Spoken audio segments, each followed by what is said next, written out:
Welcome to another episode. In this episode, I'm going to be going over a question that got submitted by a listener.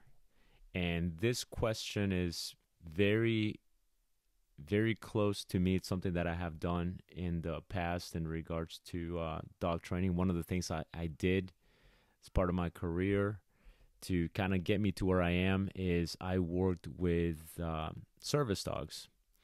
And the way I did this is while I was running my business, I was also volunteering at a service dog organization. And what I was doing there is I was helping them with the training. I was helping them with some of the selection as well, and with the pairing up of the handlers to the dogs. Now I'm not going to take credit for the work and putting the organization together. That is not what I did at all. I simply helped the people that were running it to the best of my capacity. So if I had to keep one of the dogs for a few weeks to polish up their training, I would do that. If we had to assist with some tasks like hearing assistance, other things like that, I would help out, and I would also help them with the selection in regards to to the type of dog that we were helping them out with, right? Depending on what the handler needed. And so I got to spend a little bit of time doing this. It was very consistent. I didn't just do it like once a month. I was involved in it daily. I was going to their meetings weekly. I was very involved. I felt very much part of the team. And I did this just on a volunteer basis. And I was very lucky that I found an organization that they were very open to some of the suggestions that I had. And they were definitely doing it. They were doing it right. They were washing dogs that didn't have the capacity the capacity to do this. We had some dogs that were donated to the organization that we would give it a try, just do the evaluation and kind of go with a little bit of what that dog was able to give us. But if it didn't work out, it didn't work out. We would watch the dog, which is good. You want to have a service organization that is not afraid to wash dogs. By wash dogs, I don't mean bathe them. I mean wash them out of the program. Say this dog is not suitable for this type of work. And this did happen. Even though we did take some of these dogs and we did work them to a certain point, at some point it will get to that crossroads where we would go, it's just not going to work out. I also did get contacted by another organization that found out I was helping out, and I was doing this on a volunteer basis. So I wasn't getting paid.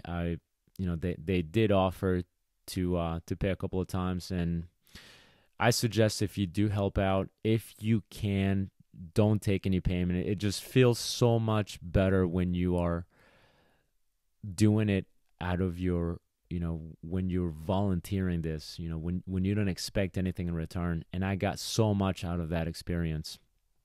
To me, that was payment enough.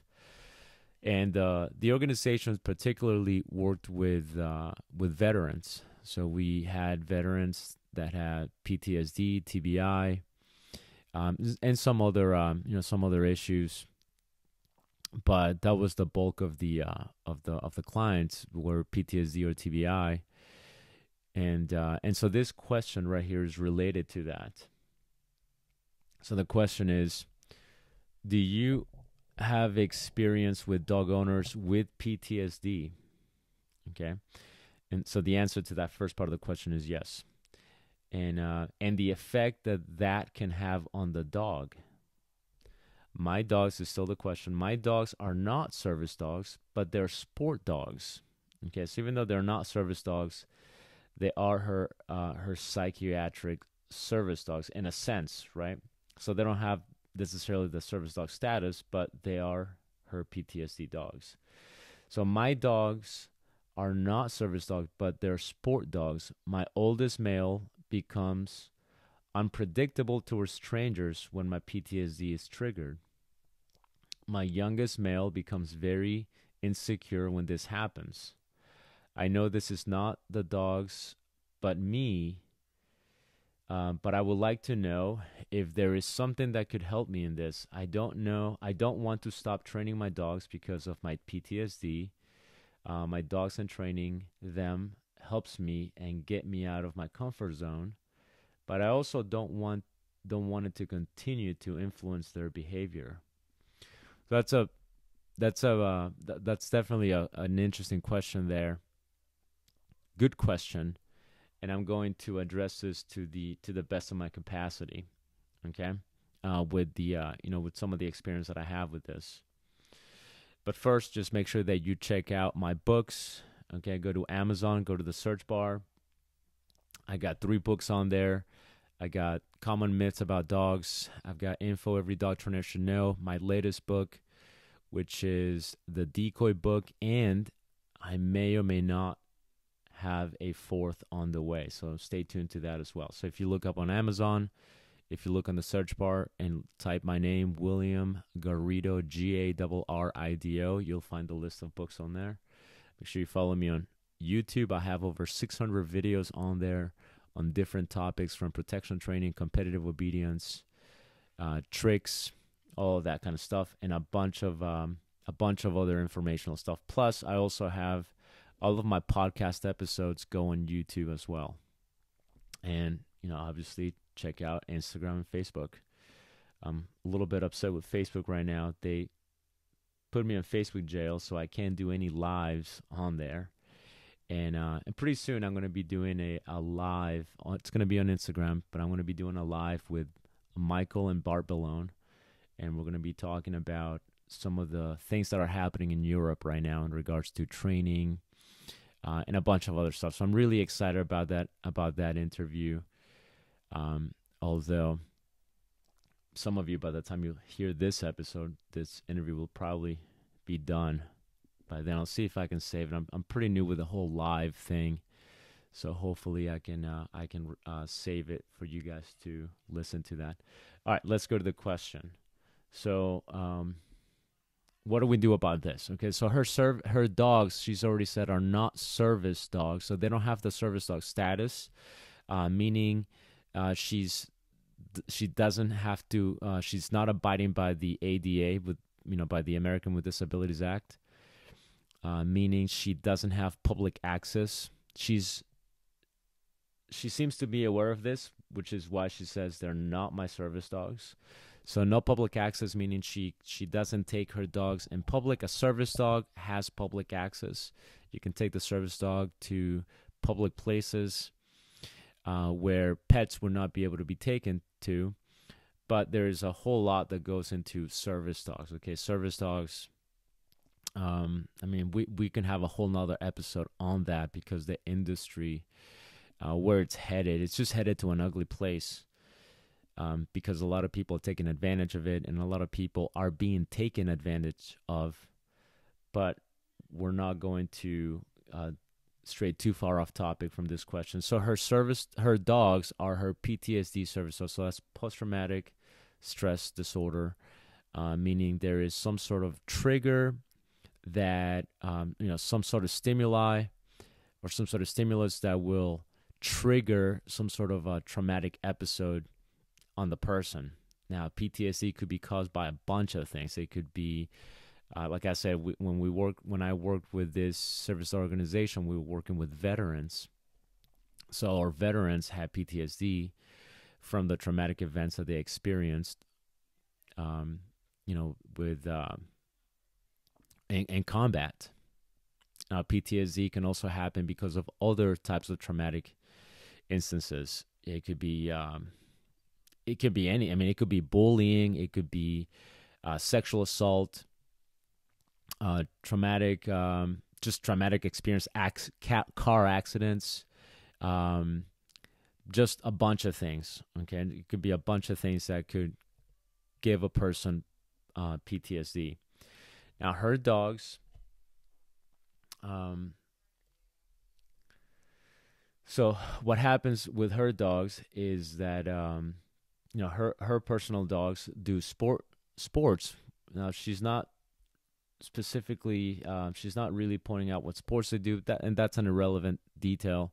But basically, what happens is when her PTSD gets triggered, it says here that her dogs now become a little bit affected by this. So the oldest male becomes unpredictable towards strangers when my PTSD is triggered. Okay. So now these dogs, by the sound of this, they don't have a particular task that they perform for her. Again, they're not her service dogs. They're just her dogs from reading the question. And so, her regular dogs, when her PTSD gets triggered, one of them becomes unpredictable. The youngest becomes very insecure when this happens. Now, here is where I'm going to draw the line a little bit and say I don't know her dogs. I don't know this lady. I don't know what type of PTSD she has. I don't know what stimulus or stimuli trigger her PTSD. And I don't know her symptoms when this gets triggered. So the trigger, the stimulus or the stimuli that trigger this, I mean, that could be triggering the dogs. I don't know, So let's say, just as an example, let's say a loud bang, maybe something drops. Let's say that is the trigger. That's the stimulus that triggers your PTSD. Well, could it be that bang, that loud bang, also triggered the dog? Does that make sense? So maybe it's not the person being triggered that triggers the dog. Maybe it's the same stimulus that triggered the person. Maybe it's that same stimulus that is also triggering the dog. Because the question doesn't have a whole lot of detail there, and I don't expect her to. I mean, this is a very delicate subject for most people, so I don't expect the details to be there. But what I would say to this person is, maybe it is the trigger. I don't know what the trigger is. Maybe if it's something pretty obvious, and I don't know, again, we don't know what kind of PTSD she has. Let's say, just as an example, again, this is just an example, okay? Let's say, for instance, that this lady's PTSD was the result of, bullying, or maybe she was in a bad relationship where her significant other at the time used to get physically abusive with her. Well, let's say the trigger now is men who have a kind of a deep voice, and men who are, who maybe get a little bit loud in any instance, maybe not even talking to her. Maybe that is the stimulus that triggers her PTSD. Well, could it be that also triggers the dog? It could be. I don't know. Again, that may or may not be it. So that would be a question for her to answer to herself, for her to ask herself, and think about that. Could it be the trigger, the same trigger that is triggering me? Could that also be triggering the dog?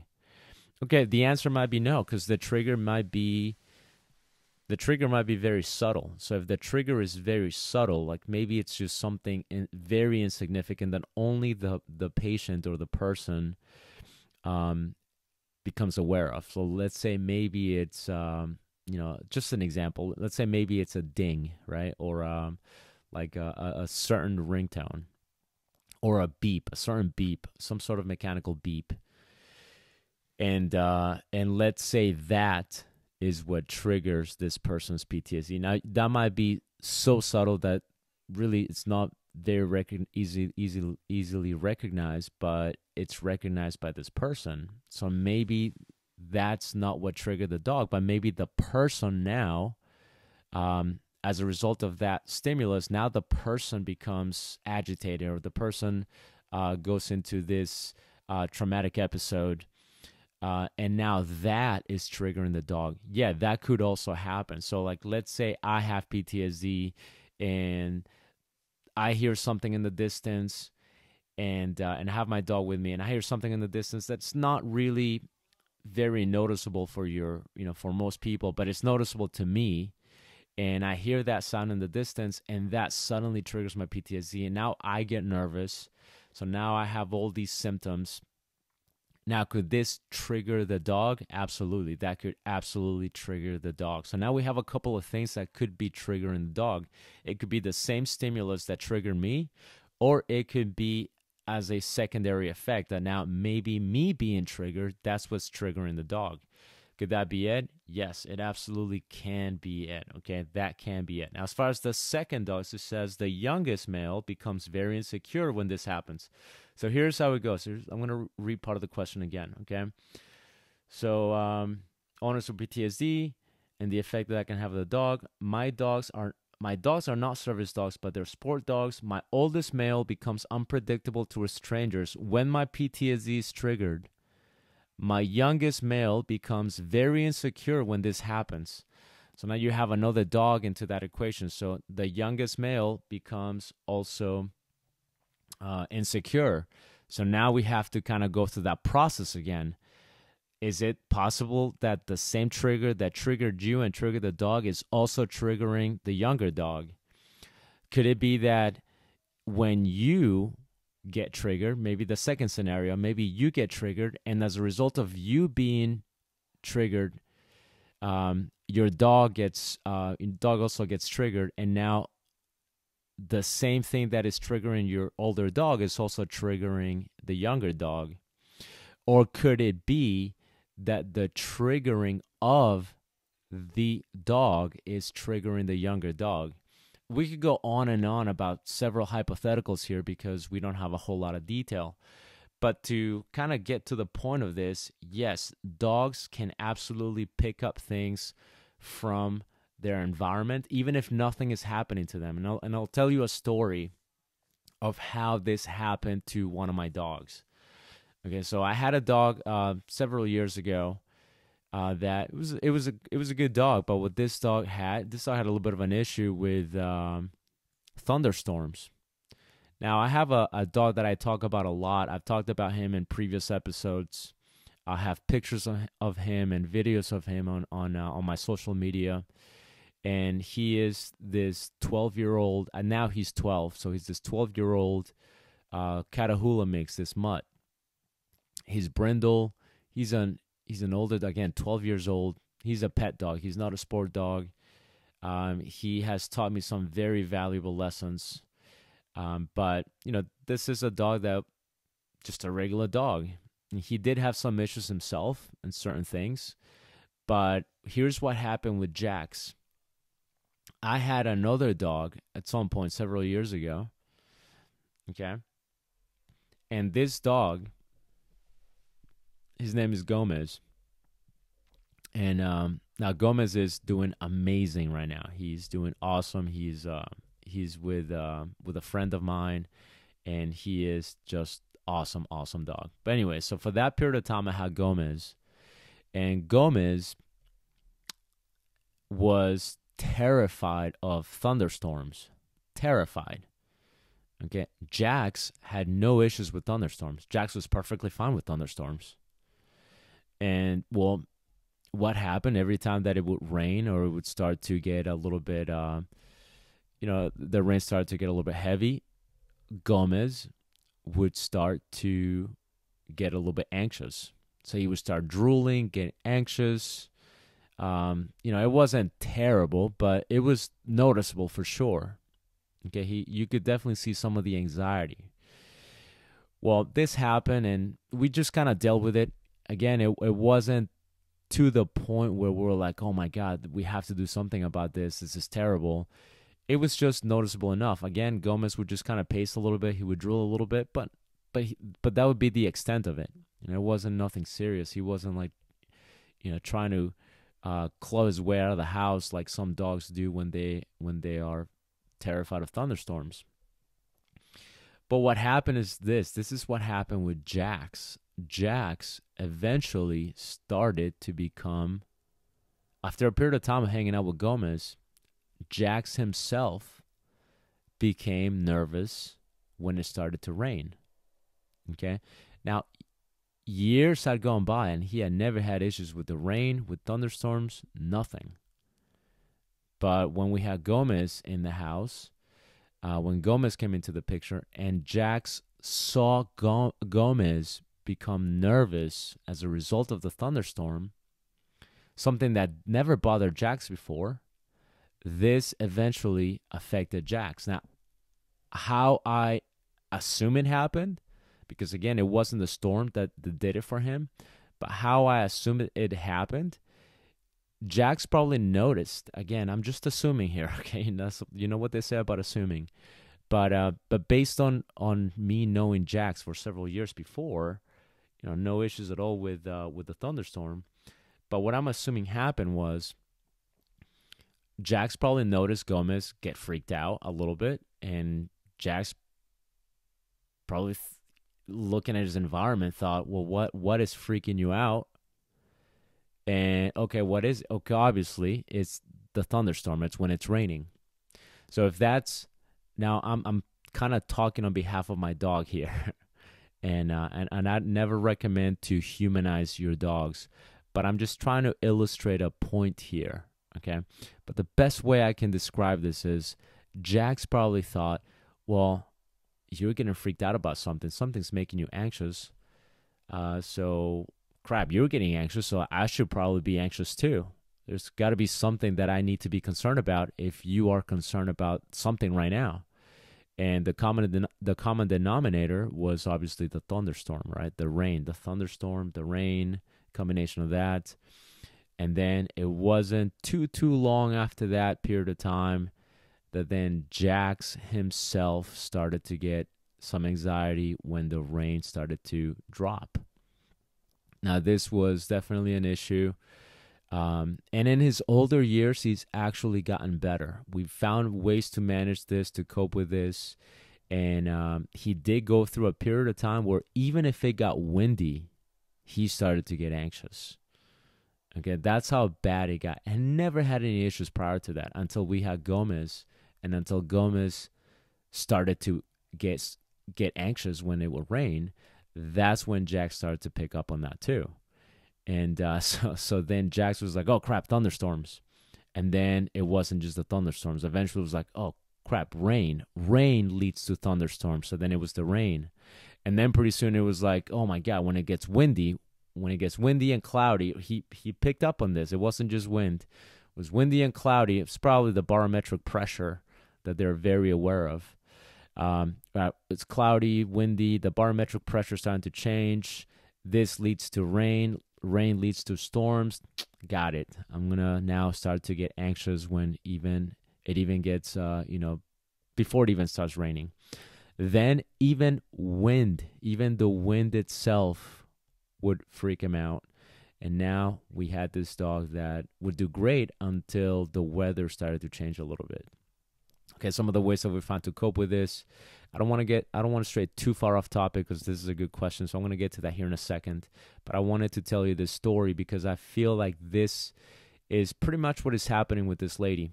Long story short, we found a couple of supplements that helped us out, and Jax is now doing much better. And then on his own, even just now when it rains, he's fine. It's perfectly fine. It rains, it's perfectly fine.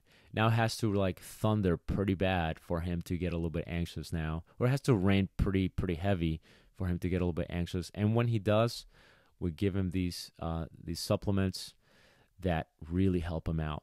Okay? And if you're thinking you're probably thinking CBD, it's not CBD. We tried CBD, it didn't work for him. It's a different supplement. I don't remember the name of it right now. Maybe I'll talk about that in a later episode. But anyway, so long story short, Jax but he acquired the same symptoms that Gomez had, and it was introduced to him by Gomez. That was the clear thing, the clear event right there. So what could be happening with this lady and her dogs? Well, she gets triggered. She gets anxious. So now her anxiety could be triggering anxiety in one of the dogs, which by default is now potentially triggering the anxiety on the younger dog. So could it be that this lady's anxiety is also triggering her dog's anxiety? It could be. Could it be that the trigger is actually, right, like the stimulus that is triggering this lady is also triggering the dogs? That is also possible.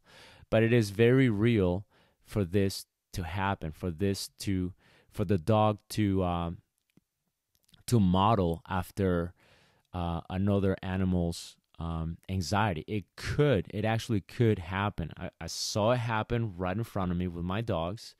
I've heard of this happening before to other people, and it makes sense, right? This is where people go, oh, it's energy. It's my energy. It's like my energy.